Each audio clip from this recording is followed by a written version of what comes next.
Foundational sa buhay natin yung pag-practice ng silence and solitude. Ito yung ika nga masasabi natin na cornerstone ng ating spiritual disciplines or sacred rhythms. Mahalaga na pinapractice natin to at upang sa ganun ay maka-pay attention tayo sa Panginoon. However, mayroong mga pagkakataon siguro minsan na nahihirapan tayo na i-practice ito because of yung tinatawag na noise. And there are two kinds of noises, no?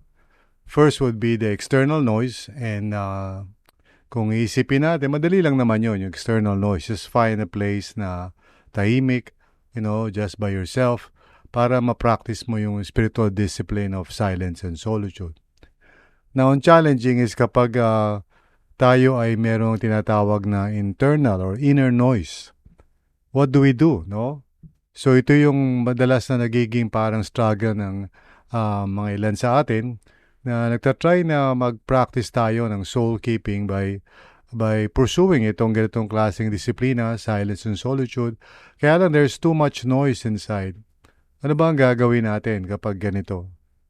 Well, sa totoo lang, actually, hindi naman ito problema. Kasi sabi nga sa Psalm 139 verse 23, "Search me, God, and know my heart. Test me and know my anxious thoughts."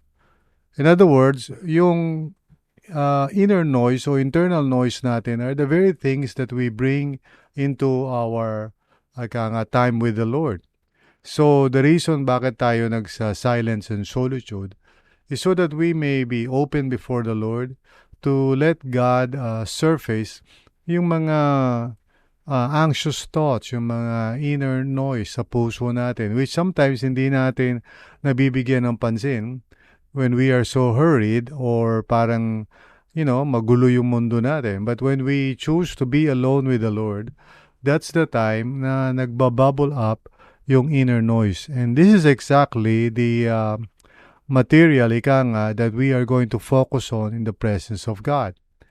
In other words, yung anxiety natin, yung mga fears and worries natin, these are the very things that God wants us to be aware of. Kasi nando naman talaga yun eh. Dapat natin maintindihan na yun yung reality, no?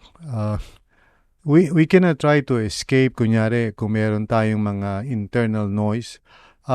We cannot escape that and say na, for example, na, sige, mananahimik ako.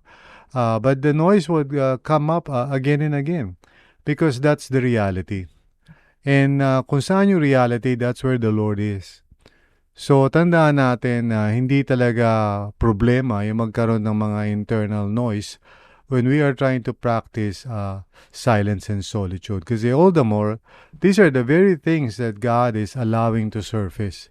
And He wants you to remain in His presence as you discern kung ano itong mga bagay nito. Because this is really the material for discernment. Yung mga nararamdaman natin, naiisip natin, nafe-feel natin. We're not really trying to discern, kunyari, mga choices per se, no? But rather the feelings and the significant emotions that are minsan swirling inside of us na minsan din natin maunawaan. These are the things that we spend time for, in the presence of God. So once more, go ahead, practice silence and solitude.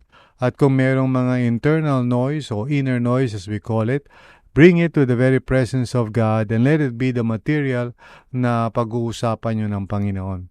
Those are the things that need to be discerned. Those are the things that you should ask God for guidance for. Okay? So, wag na po tayong mag-alala kung meron tayong mga inner noise, bagkus let us welcome that as really the result of spending silence and solitude in the presence of the Lord.